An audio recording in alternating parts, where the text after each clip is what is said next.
You are welcome to module 2 video 2.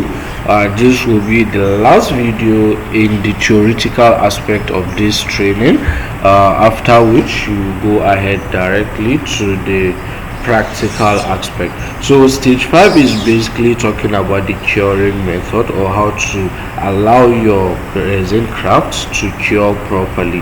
After finishing your craft, you allow it to cure, that is to dry, for at least 6 hours. Widely used period. This is the most widely used period, even although you are advised to always check the manufacturer's description for better understanding.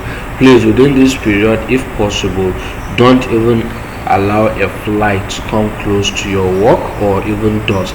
Don't touch it. You can also remain a very small portion of your mixture in the mixing cup, or you can have something to tell if it's actually cured without touching your actual craft. You can be using the small portion that you remained in the cup to be checking the viscosity and know when it's completely cured, that is when it is completely hard. Now next is the molding. Carefully remove the mold or your bezel, and then you have your craft. Voila, the beauty is there. You will see this in the practical session. Next is polish, which is optional. This process is the use of carnauba wax to shine your craft and make it more glassy. You cover your craft with a thin layer and clean off when it is dry. Okay, an example of carnauba wax is, I don't know if you've seen, if you pass through a car wash where they have finished washing the car and they apply one whitish or milkish liquid or fluid like that, and they allow it to dry. So once it is dry, it is being cleaned thoroughly, and you see the car is shining so bright. You can wash two cars at the same time, and when you apply this wax to one and did not apply to the other, you can clearly tell the difference by sighting those cars from afar.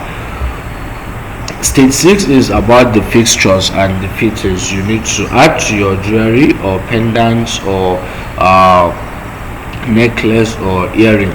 This is achieved by the use of hand driller to add hooks, clasps, chains to your earrings, necklace or pendants, right?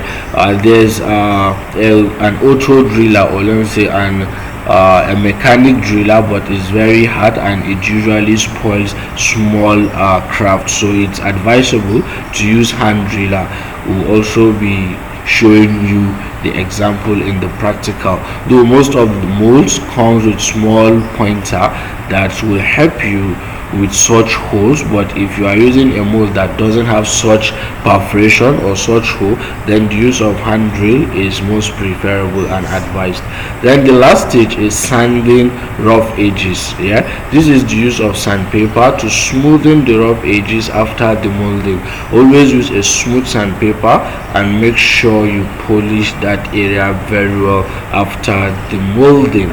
So at this point, I want to tell you congratulations for finishing the theoretical aspect of this training, and I will see you in the practical section.